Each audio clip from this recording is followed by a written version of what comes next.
All right, Evil Dead fans, I got a really cool process to show you guys on weathering and aging and showing you how to make this. Oh, I bet you guys were wondering what Backyard Zombie is. Backyard Zombie Productions is a YouTube channel done by my buddy Josh, and I really think you guys should definitely check him out, subscribe, because he does really cool stuff. He is in the theater, different things like that, prop building. And if you are in theater or you're not, or you want to kind of get into that process of what somebody in theater does to make props for theater or for horror movies or just for cosplay, this is your guy. Backyard Zombie Productions on YouTube. Incredible guy, incredible builder. And let's get into the video. What is up, Evil Dead fans? I'm going to show you the process of making something look old and gritty and rusty without having to do acid etching and also give it some depth. So right here we have a piece of metal. This is just a test piece, and I actually sanded it down so it's a little shiny. It's not super smooth. Doesn't really matter. What you're going to need is a paintbrush, and you're going to need a nice burnt sienna and just orange. Now you want to do about 50-50 of this. You really don't need much, and it really just depends on the application, how big the project is. But that's what you end up with, something like that. So what you want to do is you get your brush, and you don't need much. So if you have a lot, dab it off another spot, and we're just going to work on this area here. And if you need to, just dab it with your hand, paper towel, really doesn't matter. Kind of up to you.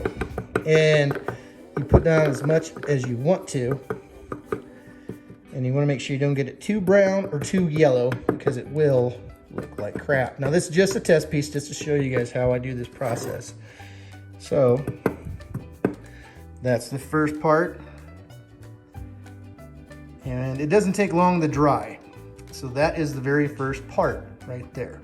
So let's let it dry and we'll come back to it. It literally will take about a minute. Okay, it's been like a minute. And here it is right here. And the cool thing is, if it's dry and you get rid of it, you can really just rub it off. I'm just gonna dab that back. But yeah, it's not gonna seal like that, but we will seal it. The next thing is what I'm gonna use is my nice multi-surface satin black. Now, it really doesn't matter on the sheen. Really, it really just depends on what you really want. So we're going to use very little as possible again. Make sure there's not too much. You really want to be very lenient on how much you use, because once you go over the rust, it's kind of just there. But you're going to do that dab thing again.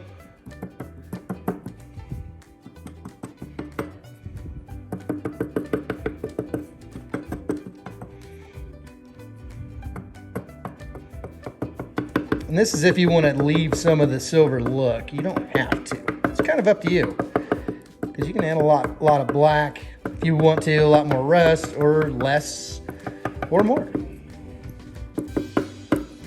Just a little bit more.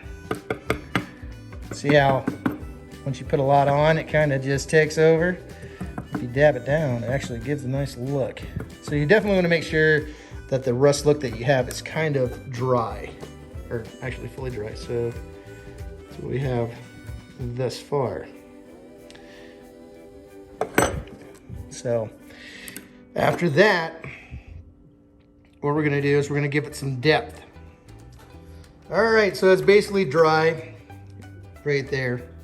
Just a couple little spots that are really done, but that's what we have so far. Let's give it some depth.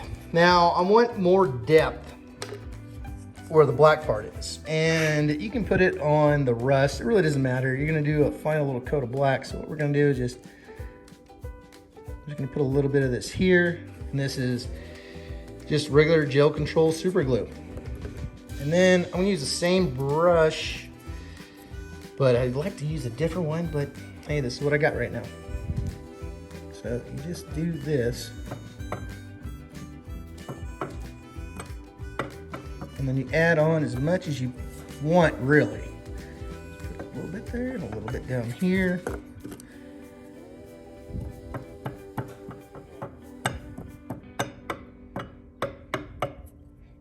Okay, this is the longest drying period.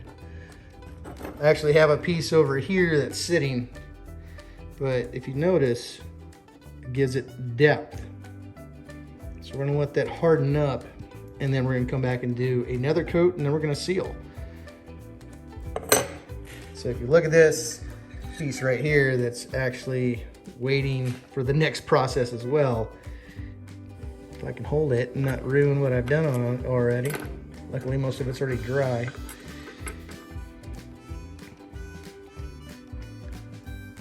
You can see the depth, and where it's lighter in color, that's where the glue has dried, but it gives it some depth. But this is going to go through the next process, same as this. So let's let that dry, and I'll come right back and show you what I do next. All right, so it's dry, and you can add more glue if you want to. It's kind of up to you, but when it dries, sometimes you get that kind of look, which is kind of cool. I mean, you can leave that on there, kind of an old bacteria look. But I didn't put a lot of depth on it, just a little bit. My other piece is done. I'll show that at the end. So let's give it a little more depth. Let's go back to the black here. You can use satin, flat. It's kind of your choice. It really doesn't matter, because I'll show you why here in a second. And this is why I went light on the black earlier, because I knew I was gonna add more. Same kind of technique. You got to make sure the glue is dry, or else it will actually flatten it out. You do not want that, because it's kind of counterproductive with what you're doing. Sorry, trying to study the camera and do this at the same time. Bam. So we have some depth right there. I did leave some of that on there. Actually, I don't want any of that on there. It's kind of up to you. Lighter spots.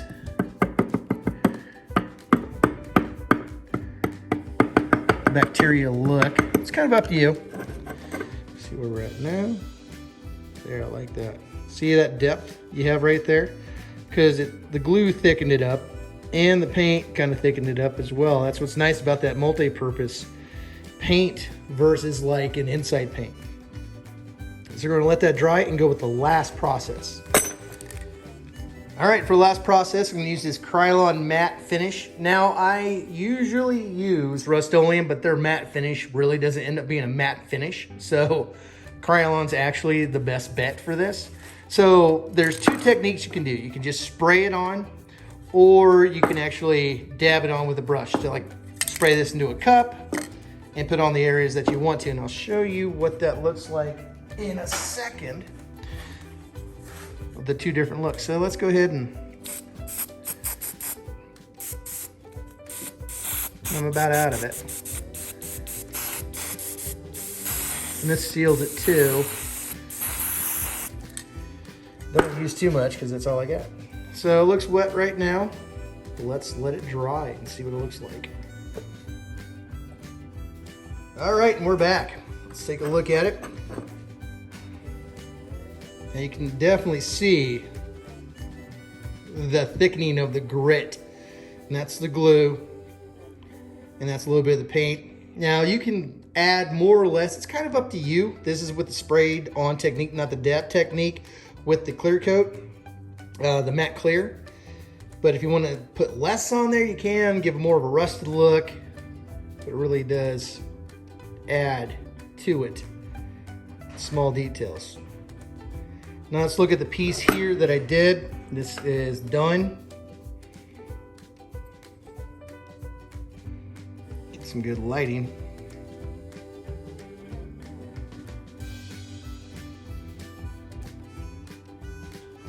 It's got some of the rust. It's got the thickness of the grit in it. And that's what I was looking for.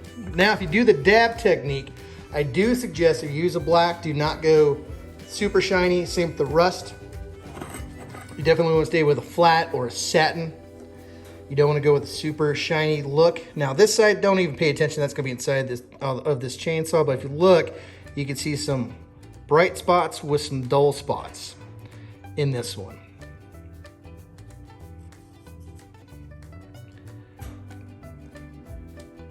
See a little bit of the rust in there. I didn't put a whole ton in there, just enough.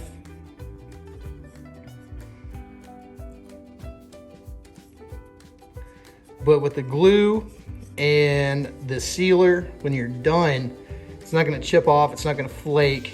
It's gonna look really, really nice when you're done. And it's very inexpensive to do. Really all you need is maybe a few paint brushes, just this. This is actually a flat, and this I think is, what's this one? Might be a gloss, I'm pretty sure it probably is. This of course is a satin multi-surface. Definitely go with the multi-surface because you can't layer that on. And just gel control super glue, and this, the Krylon matte finish. I hope that helped you guys out. If you're trying to age things on a budget, it's a really good process, because if you've got a project or projects that you want to do that with, there you go. That's everything you need. So you can end up with a look like that or like this. Now the dab technique, of course, you take that, spray it into a container, such as like a cup or something, and then you put some on your brush and you just dab it on the spots that you want, so you can get those high spots and low spots like this one, and it will seal it up. And the nice thing about this multi-surface is it doesn't flake off like indoor paint. So hope to help you guys out. It's a simple way to do this without learning how to acid etch metal. Acid etching metal is a nice technique to know, but if it's not in your wheelhouse, here you go. Until next time, you guys stay groovy.